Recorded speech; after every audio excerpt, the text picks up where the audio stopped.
Hello नमस्कार दोस्तों, कैसे हो आप सभी। उम्मीद है आपसे बढ़िया होंगे और आपकी पढ़ाई बेहतर चल रही होगी। मैं राजा यादव स्वागत करता हूं आपका एक और मज़ेदार वीडियो में। तो आपने ही कमेंट किया था, सर प्लीज़ सभी सब्जेक्ट का, यानी कह सकते हैं केमिस्ट्री के सभी चैप्टर का न्यूमेरिकल तो करा रहे हैं, परंतु फार्मूला आपने नहीं बताया, फार्मूला भी बता दीजिए। तो आपके कहने पर आज हम आपके लिए लेकर आ गए हैं सभी फार्मूला। चैप्टर फर्स्ट करेंगे, फिर उसके बाद चैप्टर सेकंड करेंगे, फिर चैप्टर थर्ड करेंगे और आपको एक एक करके सभी फार्मूला करा देंगे। आज के बाद आपको कोई भी फार्मूला में शिकायत नहीं मिलेगी। ठीक है दोस्तों, तो आइए शुरू करते हैं। क्या कह रहा है, आज हम आपके लिए लेकर आ गए हैं क्लास 12th केमिस्ट्री। क्या लेकर आ गए हैं दोस्तों?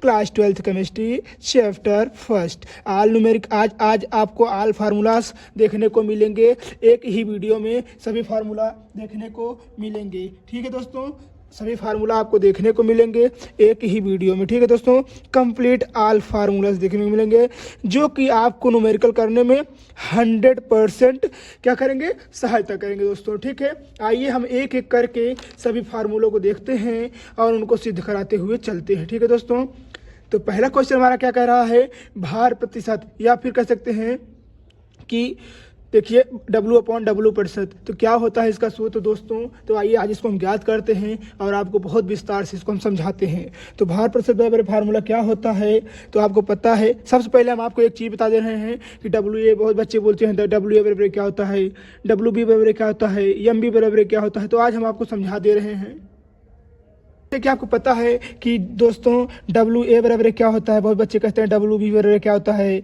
MA क्या होता है, MB क्या होता है, या फिर BT क्या होता है। दोस्तों ये सब आपको आज हम समझा दे रहे हैं। तो जैसे कि आपको पता है, अगर कोई भी एक, देखिए WT हो गया, ये मान लीजिए हमारे पास कोई भी विलियन है। विलियन में क्या क्या होता है, तो विलियन में विलेय होता है, और क्या होता है, तो और क्या होता है दोस्तों, तो विलायक होता है। ठीक है दोस्तों, विलेय होता है और विलायक होता है। तो विलेय को हम, जिसकी मात्रा कम होती है, उससे हम मान लीजिए हम विलेय को A मान लेते हैं और विलायक को मान लेते हैं B। ठीक है, विलेय को मान लेते हैं A और विलायक को मान लेते हैं B। तो ये क्या हो गया दोस्तों, तो आप कहेंगे दोस्त सर, तो VA हो गया हमारा विलायक। तो आप कहेंगे सर ये हो गया हमारा विलियन का विलायक, या कह सकते हैं कि विलियन का विलायक का भार। ठीक है दोस्तों, जैसे आप कहते नहीं कितना भार जल है, तो विलायक का जल भार है या विलेय का भार है, तो आप लिख लेंगे यहाँ पर। ठीक है, तो ये होगा विलायक का भार। ठीक है, उसी प्रकार आप इसे लिख सकते हैं, क्या होगा, विलेय। तो आप लिखेंगे विलेय का भार, विलेय का भार कितना है। यहाँ पर देखिए यम में क्या हो गया, यम भी क्या हो गया, तो ये अणु भार हो गया दोस्तों। विलेय का अणु भार, इसको क्या लिखेंगे आप, तो यहाँ विलायक माने हैं, तो यहाँ पर आप इसे मान लीजिएगा विलायक का अणु भार। क्या होगा दोस्तों, विलायक का अणुभार हो जाएगा। ठीक है, नीचे वाला क्या हो जाएगा, तो ये हो जाएगा हमारा विलेय का अणुभार। ठीक है दोस्तों, तो आज के बाद आपको कोई भी कंफ्यूजन नहीं होगा, किसी भी जैसे WA क्या है, VT क्या है। तो VT मतलब होता है आयतन और टोटल मतलब होता है विलियन। T मतलब क्या होता है दोस्तों, तो जैसे हम देखिए A+B बराबर क्या लिखते हैं, टोटल लिखते हैं AB ना, तो उसी प्रकार यहाँ AB लिखते हैं ना, तो ये हमारा टोटल हो गया, कुल हो गया। तो यही उसी प्रकार यहाँ पर V से क्या होता है आयतन और T से क्या होता है विलियन। तो यहाँ हो जाएगा विलियन का आयतन, विलियन का आयतन हो गया। ठीक है दोस्तों, अगर आपको यहीं पर VB पूछ लिया तो विलेय का आयतन, VA पूछ लिया तो विलायक का आयतन। ठीक है, उम्मीद है आपको सब समझ में आ गया हो दोस्तों, आ गया होगा दोस्तों। ठीक है, तो आज के बाद आपको कोई भी कंफ्यूजन इसमें नहीं होने वाली है। ठीक है रसगुल्लों, तो आइए देखते हैं हम एक एक करके सभी फार्मूलों को। ठीक है दोस्तों, तो यहाँ कह रहा है भार बटे भार प्रतिशत को समझाइए। तो भार बटे भार प्रतिशत क्या होता है, तो जैसे कि आपको पता है भार बटे भार प्रतिशत बराबर होता है, क्या होता है, WA/WA प्लस WB। कह सकते हैं विलायक का भार बटे कुल भार के अनुपात को ही क्या कहते हैं, भार प्रतिशत कहते हैं। यानी WA/WA प्लस WB इंटू 100 दोस्तों, यही होता है हमारा विलेय नहीं दोस्तों, यही होता है हमारा भार प्रतिशत का फार्मूला। यही क्या होता है दोस्तों, यही होता है हमारा भार प्रतिशत का फार्मूला। आइए देखते हैं दूसरा फार्मूला क्या कह रहा है, द्रव्यमान प्रतिशत। तो द्रव्यमान बोले ना, तो द्रव्यमान मतलब आयतन होता है। बस कुछ नहीं करिए, जहाँ पर यहाँ W है, यहाँ पर W है, यहाँ पर V कर दीजिए, और यहाँ पर V है, देखिए यहाँ पर W है। बस कुछ नहीं करिए, आप सेम उतार दीजिए, मगर W की जगह आप क्या लगा दीजिए, V लगा दीजिए गुणे 100। ये क्या हो गया दोस्तों, तो ये हमारा हो गया आयतन प्रतिशत। ठीक है, द्रव्यमान प्रतिशत, जिसको हम इसको हम द्रव्यमान प्रतिशत नहीं बोलते, इसको हम आयतन प्रतिशत बोलते हैं, आयतन प्रतिशत बोलते हैं। ठीक है दोस्तों, ठीक है। अब आइए देखते हैं पीपीएम किसे कहते हैं। तो पीपीएम किसे कहते हैं, तो पीपीएम को आपको पता है सब सेम रहता है, बस यहाँ पर 100 है 10 की पावर 6 हो जाती है। और पीपीवी क्या होता है, बस कुछ नहीं होता, जहाँ पर 10 हो जैसे यहाँ 100 है तो वहाँ 10 की पावर माइनस 10 की पावर 9 हो जाती है। जैसे यहाँ देखिए पीपीएम बराबर क्या होता है, तो पीपीएम बराबर होता है WA प्लस WB गुणे, आपको पता है 1 मिलियन में कितना जीरो होता है, तो आप कहेंगे 10 की घात 6। ठीक है दोस्तों, क्या कहेंगे सर 10 की घात 6 होता है। ठीक है, तो आप यहाँ लिखेंगे WA प्लस WB इंटू 10 की घात 6। तो दोस्तों यही होता है हमारा किसका, पीपीएम का फार्मूला, पीपीएम का फार्मूला। अब आइए समझते हैं पीपीवी का फार्मूला क्या होता है। तो पीपीवी का फार्मूला यही होता है, क्या सेम यही रहेगा दोस्तों, WA प्लस WB इंटू 10 घात, बस यहाँ पर 9 कर देंगे।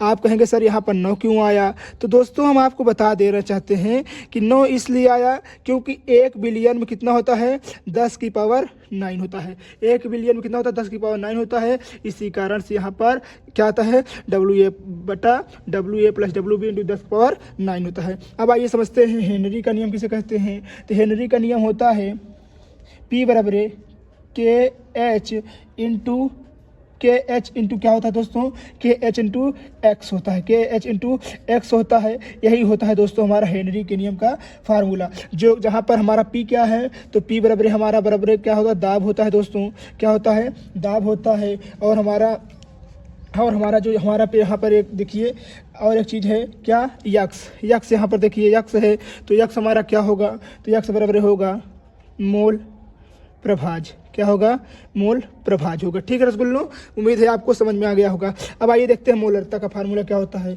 तो मोलरता का फार्मूला क्या होता है, फिर मोलरता, फिर नॉर्मलता, समझेंगे, सब समझेंगे, आप बिल्कुल भी घबराइएगा नहीं। ठीक है दोस्तों, आइए देखते हैं मोलरता का फार्मूला क्या होता है। तो आपको पता है WA इंटू WB इंटू 1000 यही होता है हमारा दोस्तों किसका फार्मूला, तो यही होता है हमारा मोलरता का फार्मूला। इसको हम कैपिटल M से दर्शाते हैं, किससे दर्शाते हैं, कैपिटल M से दर्शाते हैं। तो आपसे कोई अगर मोलरता का फार्मूला पूछ लिया तो आप लिखेंगे capital M is equal to WA upon MA into WB into 1000। यही होता है दोस्तों किसका फार्मूला होता है, तो यही होता है हमारा मोलरता का फार्मूला। ठीक है दोस्तों, अब आइए देखते हैं मोलरता का फार्मूला क्या होता है। तो बस कुछ नहीं है दोस्तों, फार्मूला सेम है, बस यहाँ पर थोड़ा सा फ़र्क है। क्या रहेगा, WA इंटू यहाँ पर जहाँ पर WB है बस यहाँ पर V रहेगा, क्या रहेगा, V रहेगा। बस आप इतना लिख लीजिएगा, यहाँ पर क्या रहेगा, V रहेगा। यदि यहाँ पर भार दिया रहेगा तो ठीक है, नहीं तो फिर यहाँ पर आपको 1000 लगाना पड़ेगा। ठीक है दोस्तों, यही होता है हमारा किसका फार्मूला, तो यही होता है हमारा मोलरता का फार्मूला। इसे हम स्मॉल m से दर्शाते हैं, किससे दर्शाते हैं दोस्तों, स्मॉल m से दर्शाते हैं। अब आइए देख लेते हैं नॉर्मलता किसे कहते हैं। तो नॉर्मलता का बस फार्मूला यही ऐसा ही होता है दोस्तों, उसमें कोई फर्क नहीं होता। n बराबर हमारा जहाँ पर WA होता है सेम यही होता है, गुणे 1000 होता है, 1000 लगा दीजिए।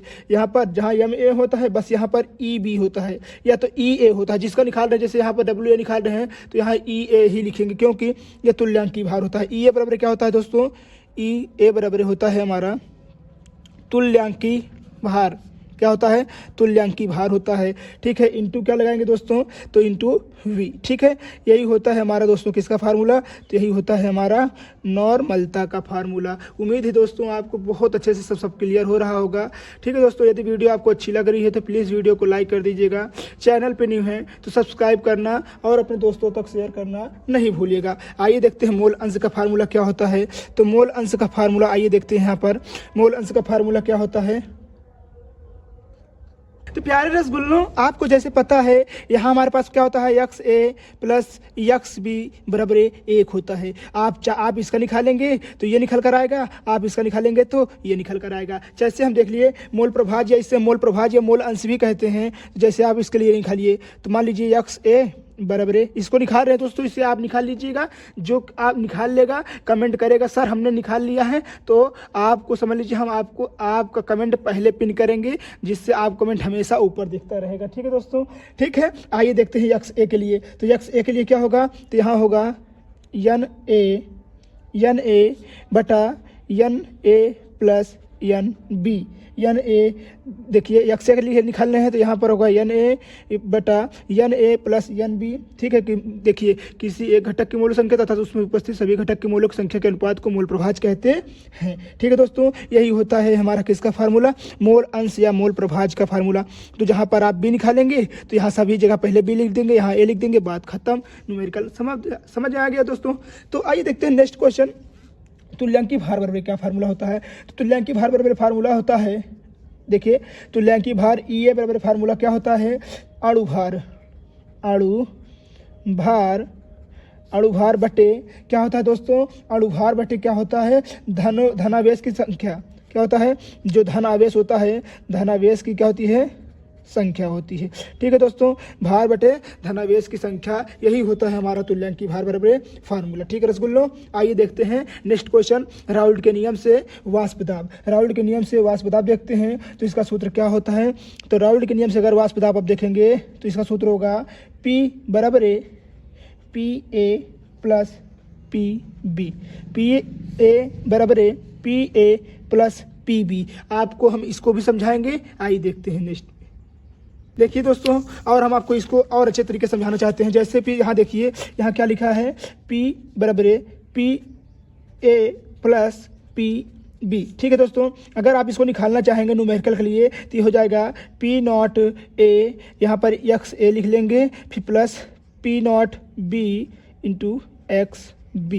ठीक है रसगुल्लों, प्यारे रसगुल्लों, यही होगा आपका राउल्ट के नियम से फार्मूला दोस्तों। ठीक है, यहाँ पर देखिए पी ए बराबर है पी नॉट ए, यहाँ पी नॉट बी है, तो यहाँ P not X A plus P not X B. तो हमको राउल्ट के नियम में एक्स बी तो एक्स ए और एक्स बी तो निकालना रहता है। ठीक है दोस्तों, उम्मीद है आपको समझ में आ गया होगा फार्मूला। आइए देखते हैं नेक्स्ट फार्मूला क्या है, वाष्प दाब का अपेक्षित अवनमन। वाष्प दाब का अपेक्षित अवनमन फार्मूला क्या होगा, तो आपको पता है, नहीं पता तो हम बता दे रहे हैं। चाई ए बराबर P not be minus P not be minus, देखिए चाई ए बराबर P not be minus P upon P not be.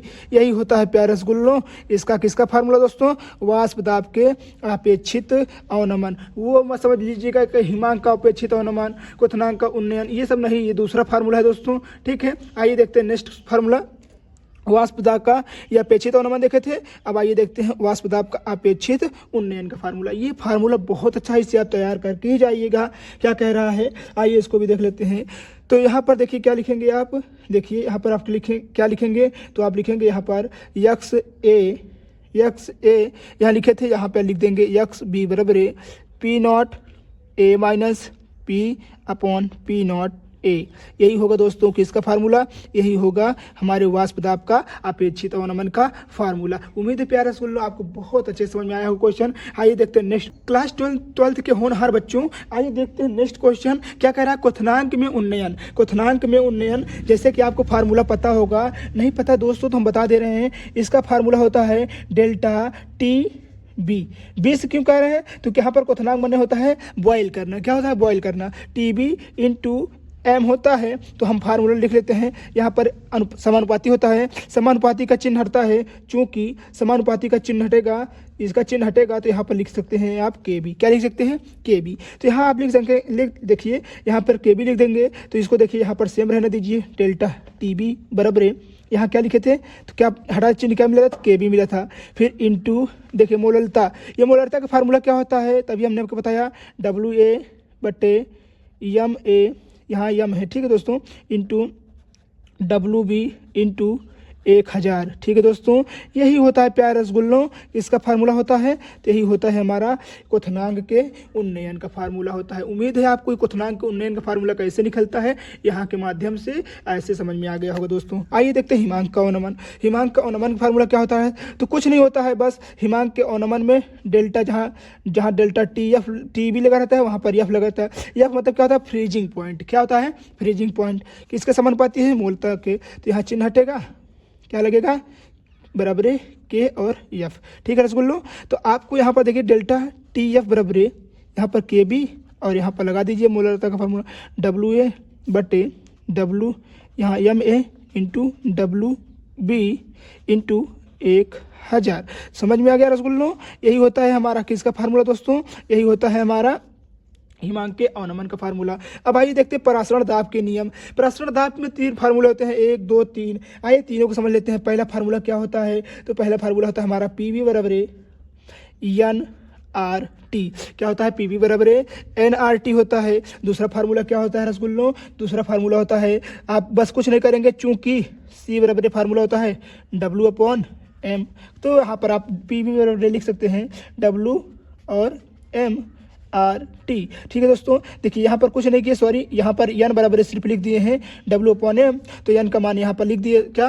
W upon M और आर टी सेम उत्तर आया। अब फिर दूसरा फार्मूला लगा दीजिए। देखिए यहाँ पर ये होगा जब P बराबर है, जब यहाँ पर देखिए C है ना, जैसे यहाँ पर देखिए C, देखिए हम आपको बता दे रहे हैं C बराबर क्या होता है। तो जैसे यहाँ पर क्या था N और यहाँ पर ये नीचे चला आएगा तो V, तो C बराबर क्या होता है NV, तो वहाँ पर C बराबर हम इसके बराबर हमने क्या लिख लिया? C, तो यहाँ होता था CRT। क्या होता है दोस्तों? CRT। तो ये तीसरा फार्मूला आपको सिद्ध हो गया होगा, कैसे पता चल गया होगा। ठीक है दोस्तों, आइए देखते हैं लास्ट क्वेश्चन, क्वेश्चन नंबर 17, जो कि आपके बोर्ड एग्जामिनेशन में बहुत अच्छा फार्मूला है दोस्तों, और ये कई बार आपके बोर्ड एग्जामिनेशन में पूछा गया है। क्या? परासरण दाब। परासरण दाब किसे कहते हैं? परासरण दाब का फार्मूला व्यक्त करते हुए न्यूमेरिकल लगाइए, ऐसे आपके बोर्ड एग्जामिनेशन में फार्मूला आते हैं दोस्तों। तो क्या होता है सूत्र? तो पी वी बराबर आई आर इंटू टी। ठीक है दोस्तों, इस प्रकार भी से आप लिख सकते हैं। और एक प्रकार है पी बराबर I into R into T upon V. ऐसा भी फार्मूला आपको कहीं कहीं बोर्ड एग्जामिनेशन में देखने को मिल सकता है। उम्मीद है दोस्तों ये सभी क्वेश्चन आपको बहुत अच्छे समझ में आया होगा। दोस्तों यदि वीडियो आपको अच्छी लगी हो तो प्लीज़ वीडियो को लाइक कर दीजिएगा, चैनल पे न्यू हैं तो सब्सक्राइब और अपने दोस्तों तक शेयर करना नहीं भूलिएगा। मिलते 12th चैप्टर 2। हाँ दोस्तों, चैप्टर 2, इसके पहले हमने चैप्टर 1 बिलियन का सभी फार्मूला करवा दिया है। यदि आप वीडियो नहीं देखे हैं तो नीचे डिस्क्रिप्शन या प्लेलिस्ट में जाकर देख लीजिएगा, आपको सारी की सारी वीडियो मिल जाएगी। ठीक है दोस्तों, चाहे इसका फार्मूला हो, चाहे न्यूमेरिकल हो, चाहे थ्योरी हो, इस चैप्टर की सब कुछ मिल जाएगा आपको। 1 2 3 4 यानी कह सकते हैं पूरी केमिस्ट्री का। ठीक है, आज हम लेकर आए हैं आपके लिए वैद्युत रसायन, यही से सब कुछ आएगा दोस्तों। यही फार्मूला आप याद कर लेंगे तो आपका न्यूमेरिकल 100% क्लियर हो जाएगा। यह फार्मूला आपके लिए एक रामबाण की तरह सिद्ध करेगा दोस्तों। ठीक है, आइए देखते हैं पहला क्वेश्चन क्या कह रहा है। तो पहला हमारा है वैद्युत प्रतिरोध। वैद्युत प्रतिरोध का सूत्र क्या होता है? तो वैद्युत प्रतिरोध का सूत्र होता है मेरे प्यारे रसगुल्लो R बराबर रो एल ए। चाहे तो आप ट्रिक भी लिख सकते हैं कि R बराबर रोले, R बराबर रोले। ठीक है, तो R बराबर रो एल अपॉन ए, इसका क्या होता है दोस्तों? सूत्र होता है। और इसका मात्रक क्या होता है? तो इसका मात्रक होता है वैद्युत प्रतिरोध का ओम। क्या होता है? ओम इसका मात्रक होता है प्यारे रसगुल्लो। दूसरा क्वेश्चन क्या कह रहा है? विशिष्ट प्रतिरोध। तो देखिए आर को यहाँ शिफ्ट कर दीजिए और रो को यहाँ ला लीजिए, बस खत्म हो गया विशिष्ट प्रतिरोध। तो रो बराबर क्या होता है? आप इसको एक ट्रिक लिख सकते हैं। रो बराबर होता है राल, देखिए राल। ठीक है, तो विशिष्ट प्रतिरोध का सूत्र होता है rho is equal to R A upon L. ठीक है, इसका मात्रक क्या होता है? तो इसका मात्रक होता है ओम मीटर। क्या होता है? ओम मीटर। ठीक है दोस्तों, ओम मीटर होता है। तीसरा क्वेश्चन आइए तीसरा ये फार्मूला देखते हैं जो कि बहुत अच्छा फार्मूला है। चालकत्व का फार्मूला होता है G बराबर 1 अपॉन R। G बराबर 1 अपॉन R। हाँ दोस्तों, ये चालकत्व का फार्मूला है। और इसका क्या मात्रक क्या होता है? तो इसका मात्रक जो है हमारा सीमेंज या फिर कह सकते हैं कि ओम इनवर्स होता है। ठीक है दोस्तों, सीमेंस या ओम इनवर्स होता है। आइए देखते हैं चौथा फार्मूला हमारा चैप्टर 2 का क्या है। तो चौथा फार्मूला है हमारा विशिष्ट चालकत्व। इससे आपको न्यूमेरिकल बहुत देखने को मिलेंगे दोस्तों। न्यूमेरिकल इससे आपको बहुत देखने को मिलेंगे 3 नंबर, 4 नंबर और 5 नंबर में। तो इसे आप ज़रूर से ज़रूर तैयार करके जाइएगा। यह आपके बोर्ड एग्जामिनेशन के लिए ये वाला फार्मूला बहुत इंपॉर्टेंट है। क्या होता है फार्मूला? कप्पा, बप्पा नहीं कप्पा। क्या होता है दोस्तों? कप्पा इज इक्वल टू 1/रो। कप्पा इज इक्वल टू 1/रो। इसका मात्रक क्या होता है प्यारे रसगुल्लों? इसका मात्रक होता है क्या? Ohm inverse centimetre inverse. तो आपने सही सुना दोस्तों, ओम इनवर्स सेंटीमीटर इनवर्स। आइए देखते हैं पांचवा फार्मूला क्या कह रहा है। पांचवा फार्मूला, ये तो पूछिए नहीं कितना फार्मूला ये वाला आपके बोर्ड एग्जामिनेशन में आता है। इस बार आपको मैंने जो न्यूमेरिकल कराया है सबसे ज़्यादा क्वेश्चन इसी फंसे थे दोस्तों। क्या?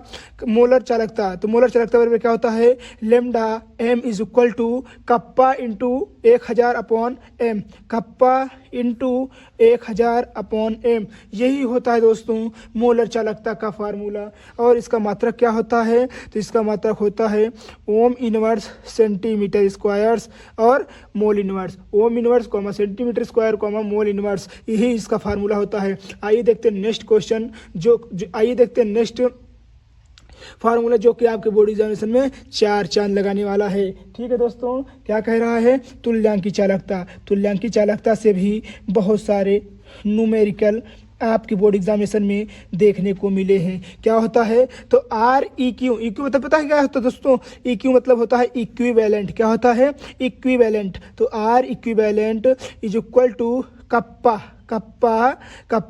Into 1000/n। ठीक है दोस्तों, ये होता है हमारा तुल्यांकी चालकता का फार्मूला होता है दोस्तों। मात्रक क्या होता है? तो ओम इनवर्स सेंटीमीटर इनवर्स तुल्यांक inverse. Ohm inverse centimetre inverse तुल्यांक इनवर्स, यही होता है इसका फार्मूला दोस्तों। आइए देखते हैं सातवां फार्मूला क्या होता है। तो हमारा सातवां फार्मूला है, इसको तू ना पूछिए कितना ज़्यादा इम्पोर्टेंट है। ये 2020, 22, 23, 25 इतने बोर्ड एग्जामिनेशन में ये आया है दोस्तों। इसका क्या फार्मूला होता है? तो इसका infinite lambda M infinite is equal to X lambda M infinite plus, फिर यहाँ देखिए ऊपर प्लस है, फिर इसके प्लस वाई लेमडा एम। तो आप इसको इस प्रकार लिख लीजिएगा, जो कि आपके बोर्ड एग्जामिनेशन में बहुत महत्वपूर्ण भूमिका निभाएगा। ठीक है दोस्तों, और ठीक है दोस्तों, अब आइए देखते हैं नेक्स्ट क्वेश्चन, वैद्युत वाहक बल। ठीक है, जिसको हम क्या बोलते हैं? वैद्युत वाहक बल या ईएमएफ भी बोलते हैं। इलेक्ट्रोमोटिव फोर्स भी इसको बोलते हैं। इसका फार्मूला क्या होता है? ई नॉट सेल बराबर E naught cathode minus E naught anode. E naught cell बराबर E naught cathode minus E naught anode. इसका मात्रक क्या होता है? तो वोल्ट होता है। क्या होता है प्यारे रसगुल्लों? तो इसका मात्रक वोल्ट होता है। आइए देखते हैं 9वां क्वेश्चन। ये क्वेश्चन आपके बोर्ड एग्जामिनेशन में बहुत इससे फार्मूला आता है, आपको न्यूमेरिकल आता है। क्या? गिब्स ऊर्जा। तो गिब्स ऊर्जा बराबर क्या होता है? Delta G is equal to minus N रसगुल्लों। आइए देखते हैं गिब्स ऊर्जा बराबर क्या होता है? डेल्टा जी बराबर माइनस NEF। तो जो एन होता है हमारा, अब ये फार्मूला जैसे आपको पता है, प्लस 0.76 और प्लस 0.32 दिया रहता है, तो उसका निकालना रहता है। और हमारा ये हो गया इलेक्ट्रोड, और एफ से होता है हमारा फैरेड। तो 1 फैरेड बराबर कितना होता है? 96,000। ठीक है, कुलाम कितना होता है? 96,500 कुलाम होता है। और देखिए गिब्स ऊर्जा बराबर सूत्र क्या होता है? तो डेल्टा जी बराबर माइनस NE0F। इसका एफ का मात्रक कितना होता है? 96,500 होता है। और इसका मात्रक क्या होता है प्यारे रसगुल्लों? इसका मात्रक होता है जूल, जो कि आपके बोर्ड एग्जामिनेशन में बहुत बार इसका क्वेश्चन का मात्रक पूछा गया है। क्या होता है?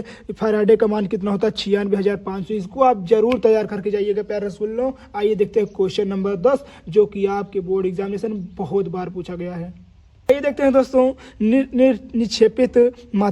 निक्षेपित मात्रा का फार्मूला होता है W बराबर EIT/F। इस प्रकार भी इसे आप लिख सकते हैं, और कहीं कहीं हमारा इस प्रकार भी दिया रहता है। ठीक है प्यारे रसगुल्लों, उम्मीद है आपको क्वेश्चन सभी बहुत अच्छे लगे होंगे। 10 के 10 फार्मूला आपको बहुत प्यारे लगे होंगे। यदि वीडियो आपको अच्छी और प्यारी लगी हो तो प्लीज़ वीडियो को लाइक कर दीजिएगा। चैनल पे न्यू हैं तो सब्सक्राइब, और अपने दोस्तों तक तो शेयर करना भूलिएगा ही नहीं। तो आज हम आपके लिए लेकर आ गए हैं क्लास 12th के लिए रासायनिक बलगतिकी, जो कि हमारा चैप्टर 3 कौन सा है, केमिस्ट्री का है। दोस्तों यहीं से न्यूमेरिकल फंसेगा। दोस्तों जितना फार्मूला मैं लिखाने चल रहा हूँ ये न्यूमेरिकल आपको चैप्टर 3 से देखने को मिलेंगे। ठीक है दोस्तों, तो ये न्यूमेरिकल आप तैयार करके जाइएगा। क्या करके जाइएगा दोस्तों, तैयार करके ज़रूर जाइएगा, और आपके बोर्ड एग्जामिनेशन में यहीं से आएगा और कहीं से नहीं आएगा। दोस्तों यही जो न्यूमेरिकल लिखवा रहे हैं, बस इतना न्यूमेरिकल याद कर लीजिए और आपके बोर्ड एग्जामिनेशन में न्यूमेरिकल में कोई भी दिक्कत नहीं होगी। आइए देखते हैं पहला क्वेश्चन क्या कह रहा है। देखिए पहला जो हमारा फार्मूला है अर्धायु काल का है। अर्धायु काल बराबर फार्मूला क्या होता है, टी हाफ बराबर 0.693, या फिर कहीं कहीं हमारे पास 0.693 भी देखने को मिलता है। ठीक है दोस्तों, यही होता है हमारा किसका फार्मूला दोस्तों, यही होता है हमारा अर्ध आयु काल का फार्मूला। किसका फार्मूला होता है, तो अर्ध आयु काल का फार्मूला होता है T half is equal to 0.693 upon K क्या है, तो के जहाँ पर हमारा क्या है, वेग स्थिरांक है, और जो हमारा टी हाफ क्या है, तो ये टी हाफ हमारा अर्ध आयु काल है। क्या है दोस्तों, अर्ध आयु काल है, अर्ध आयु काल है दोस्तों। ओके, हमारा क्या वेग स्थिरांक है, ये मात्र मान है। ठीक है, तो उम्मीद है दोस्तों आपको क्वेश्चन पहला समझ में आया होगा, जो कि अर्धायु काल का फार्मूला होता है T half is equal to 0.693 upon K. ठीक है, आइए देखते हैं दूसरा फार्मूला क्या है। दूसरा फार्मूला होता है हमारा वेग स्थिरांक इज इक्वल टू, वेग स्थिरांक का फार्मूला क्या होता है, तो वेग स्थिरांक बराबर, अभी देखिए हमने यहाँ पर आपको वेग स्थिरांक बताया, तो वेग स्थिरांक से किसको दर्शाते हैं, तो के को दर्शाते हैं, किससे, वेग स्थिरांक से। तो के बराबर सूत्र होता है 0.693 अपॉन टी हाफ, 0.693 बटे टी हाफ, या फिर यहाँ पर 0 भी आप लगा सकते हैं। ठीक है दोस्तों, यही फार्मूला ही होता है किसका फार्मूला दोस्तों, यही फार्मूला ही है हमारा वेग स्थिरांक का फार्मूला। दोस्तों आप इसे तैयार करके जरूर जाइएगा, ये आपके बोर्ड एग्जामिनेशन में पूरा 90% आने की संभावना इस दोनों फार्मूले से है। ठीक है दोस्तों, ये क्वेश्चन से जरूर आपके ये फार्मूले जरूर आपके बोर्ड एग्जामिनेशन में न्यूमेरिकल देखने को मिलेंगे। आइए देखते हैं तीसरा क्वेश्चन क्या कह रहा है। प्रथम कोटि की अभिक्रिया का सूत्र, प्रथम कोटि की अभिक्रिया का सूत्र क्या होता है, तो के स्थिरांक यानी के बराबर है 2.303 अपॉन टी इंटू लॉग 10 ए अपॉन ए माइनस एक्स। यही होता है दोस्तों हमारा किसका फार्मूला, तो यही होता है हमारा प्रथम कोटि की अभिक्रिया का सूत्र होता है, जो कि आपके बोर्ड एग्जामिनेशन में देखिए 2020, 22, 23, 24 और 25 बोर्ड एग्जामिनेशन के जो पेपर आया था 7 के 7 सेट आया था दोस्तों, उसमें बहुत सारा क्वेश्चन इसी न्यूमेरिकल से देखने को मिला है। ठीक है दोस्तों, तो ये न्यूमेरिकल आपके लिए बहुत बहुत बहुत इम्पोर्टेंट होता है। ठीक है, इसे आप जरूर तैयार करके जाइएगा।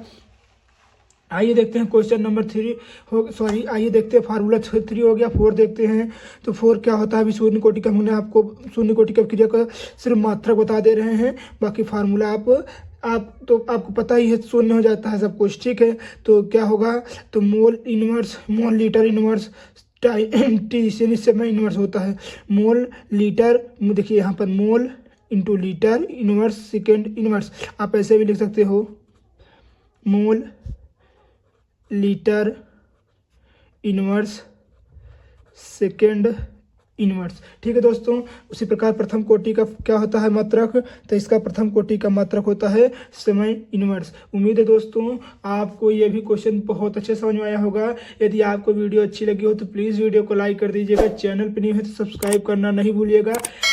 मिलते हैं किसी मजेदार वीडियो में, तब तक के लिए धन्यवाद। जय हिंद, जय भारत, वंदे मातरम दोस्तों।